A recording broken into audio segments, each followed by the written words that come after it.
Hello and welcome to A Game of Two Halves, a sports show brought to you by the sports journalism students here at the University of South Wales. I'm your host Ethan Harris, and first of all I'll be taking you through all the latest headlines in Welsh sport. Wales's rugby suffered their heaviest defeat since 1998 as they lost 73-0 to world champion South Africa at the Principality Stadium on Saturday afternoon.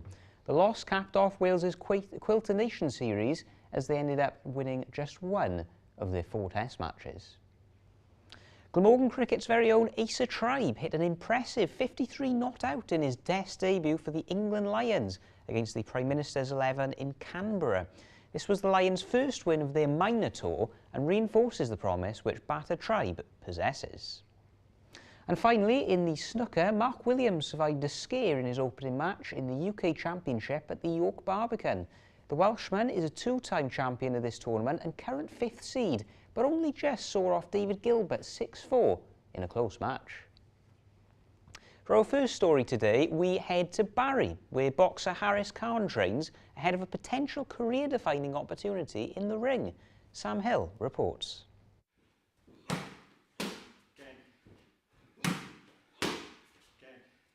Having a career as a professional boxer is a thankless and brutal endeavour.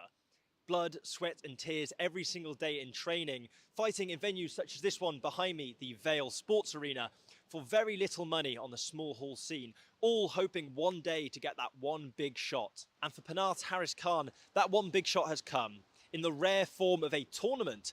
So I'll be taking part on the 8th of November in the GBM Heist tournament. So there's 8 super middleweights from all around the country, well ranked and good fighters, and we'll all be fighting one day, 3 rounds each fight, and granted that you get to the final, you fight 3 times in one night. Incentive is 25 grand for the winner, and do you know what? I'm very excited for this tournament. Despite some high-level opposition, Harris remains confident that he will come out on top in this life-changing opportunity. There's some good boys in there, honestly, but I don't think any of them could beat me. So in preparation for the 3 3-minute rounds, obviously we trained accordingly. We trained shorter blasts, everything's been different, everything's been shorter, sharper, and just leaving a bit in the tank, you know, for fight night. I don't want to burn myself out.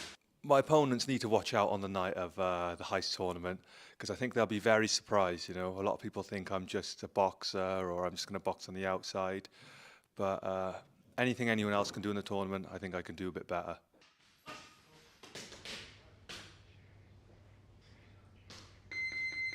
Moving on, we head over to Sophia Gardens, where we look at the Wales women's under-21 hockey team and their struggles ahead of their upcoming tour in Chile. 2025 has been a memorable year for women's sports here in Wales, from European Championship appearances in the summer to Rugby World Cup appearances in England. But this story takes us to hockey, where Wales under-21's hockey side will be appearing in Santiago, Chile at the World Cup this month. But their story to the tournament is rather remarkable. The team needed to crowdfund to ensure their participation alongside the 23 other nations competing. They set a £40,000 target, which covers the costs such as travel, accommodation and expenses when in South America. Well, it's been amazing. It's hard to say who the key people are because I think we're up to over 800 different donors. So it really has been a community effort. We've been trying to push the point that every £5–10 matters. And you can really see that when it comes together, and you've raised over £30,000 towards the girls going. The girls have been absolutely incredible in their fundraising efforts. We set them a personal target each to raise, and they've been amazing with what they've been not only doing on the pitch, but the efforts they've put in off the pitch and raising awareness, sharing things on their social media, speaking to key people in their lives, but also approaching businesses, getting personal sponsors. It really has been a whole community effort. But support for international sides, including Wales Hockey Under-21s, needs to continue beyond competing in Chile. Absolutely, yeah. There's more on the horizon across the hockey programme, not just for the under-21s. Both our senior men and women team have qualified to take part in the World Cup qualifiers. So there's more to come. So yeah, absolutely, we need to keep going with the momentum that this campaign's really gained. To continue their success on the field, sides such as Wales under-21s may not need to rely on crowdfunding their way to a World Cup in the not too distant future.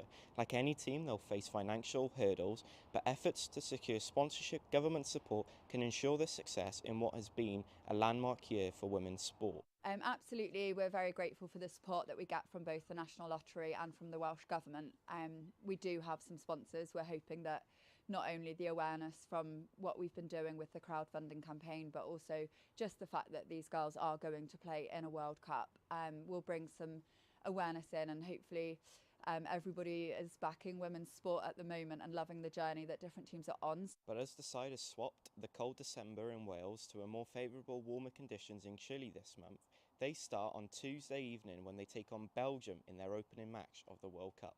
Yeah, I mean, whichever group we went into, it's going to be tough. We're going into the tournament ranked 20 out of 24, but having both Argentina and Belgium in the group makes it a particularly tough group to be facing. So yeah, it will just, it's an amazing opportunity for the girls, however we do. And there'll be plenty of challenges both within the group stage and then whichever bracket we move on to. Next, we caught up with Office and Business Manager of Squash Wales, Russell Edwards, as he spoke about their Sports Business Awards nomination at the weekend and also the plans for the future of the sport in Wales. We were nominated for a Sports Business Award for the Sports Inclusivity, Diversity and Equality category. To be even nominated for the award was quite an achievement, and we were sitting on the table with some big players, and for us to be there and our name popping up on the board was really a great honour for us. And it was massive. We're a small team at Squash Wales, and we punch well above our weight for what we do. So to put on the event like the Welsh Wheelchair Open, there's a lot of volunteers, clubs have to buy in. Obviously, we get to get players, and then all our organisational staff.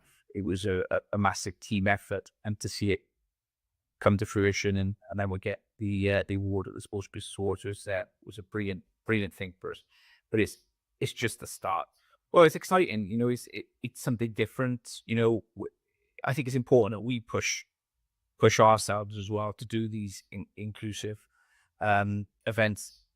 So the team were fully behind it. It was the first time doing an event like that was really a pleasure. It was great to do it and to see it come off on the day. Fantastic, and the feedback has been immense. Well, it's proper. It's the Olympics. There's nothing really bigger than the Olympics. So it's the profile of squash in out there, and we want to attract more players to the game in Wales. Hopefully it inspire a new generation of youngsters. We've got our academies in North Wales and South Wales. Hopefully we can attract more players to that. We've got our squash caps that we hope we'll see getting busier for kids who've been inspired by it. And maybe people who used to play squash might want to go back to playing squash and join the Masters program. So I think what we're hoping for is that it inspires players to try the game. Because once you play squash, it's a great game.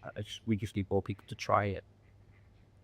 Next up, we spoke to second-year USW sports journalism student Eleanor Clifton about all things on this course, how she got to where she is today, and what the future has in store for her career.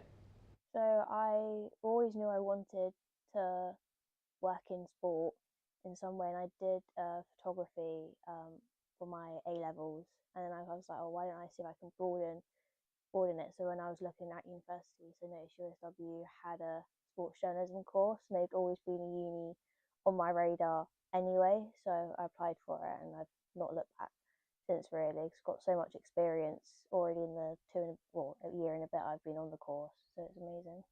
I mean, I've always done a sport at some point. Like my mum put me in swimming lessons as early as possible, and then I flipped between like tennis, football, and now run. So it's always been there. But my earliest memory is just watching the races. I think probably the one that sticks out the most is the first year I went to Silverstone for Formula One. It wasn't great weather, but it was so fun to be there and actually watch the cars live go around rather than just watching it on your screen. So we early on in the first year we had to create a podcast as part of one of our modules, And then me and the other guy I do it with, we decided why don't we stick it out and see if it can become something, because we're both massive F1 fans. It just gives us a chance to share our opinions and just get or introduce more people to sport and so build their knowledge. And it's just something we want to continue for as long as possible. I think it's very important because obviously it's not a gendered industry, so anyone can do it. So I think the importance, having grown up with not many females on my screen, it's like you want to show everyone that you can do it, and it doesn't matter who you are, like what gender you are. It's possible. So it's just about proving to the world that it doesn't matter. Like you can do it if you put your mind to it. I plan on trying to get in to one of the F1 teams for an internship or work placement to start building the contacts directly. And my main goal is to work within the media side of Formula One. It'd just be amazing to work in a sport that I love so much. I'm now joined here in the studio by fellow third-year student Michael Addison, who is our expert on all things Newport County. So, Mike, first question, I suppose. What are your thoughts on the new manager appointment?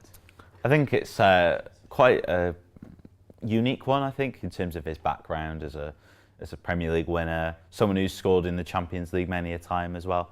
I think you got to obviously back him, I think, because this is another manager for Newport. And yeah, I think obviously there's been certain signs, but it's early days for him at the moment, I'd say. I caught up with a few County fans before the Barrow game on Saturday, and they were all thinking about the investment that he could bring to the club. How crucial is that now for County? I think they definitely need a pick-me-up. I think, especially after the way the season started, only 3 league wins, and they've all been away from Rodney Parade. So they need to start picking up points at home, and I think that's where they need that belief now going into a very congested part of the season.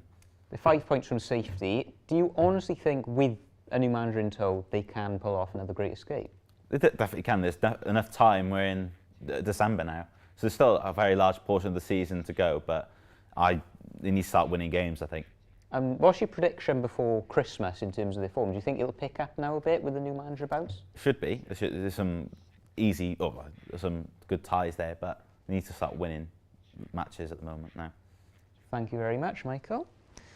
We have another episode of this show coming up after this one, and here's what you can expect to see on USW SJTV. Punches chance.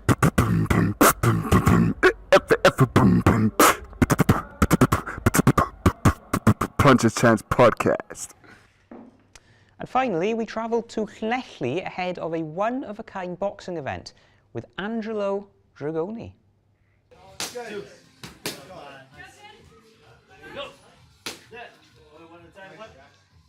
Here in a small gym in Llanelli, former Welsh champion Angelo Dragoni is putting on a first-of-its-kind event on Saturday the 13th of December, which is giving a group of young people an opportunity they wouldn't have otherwise received.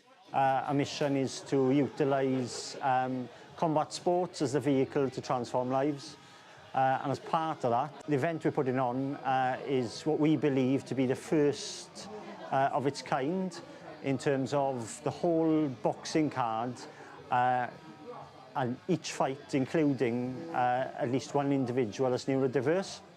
We're pairing those individuals up with professional boxers. The money raised from the event is set to fund a tour for local mixed ability rugby side, the Llanelli Warriors. And for many of the participants, such as 14-year-old Oshan, it has always been a dream to take up boxing.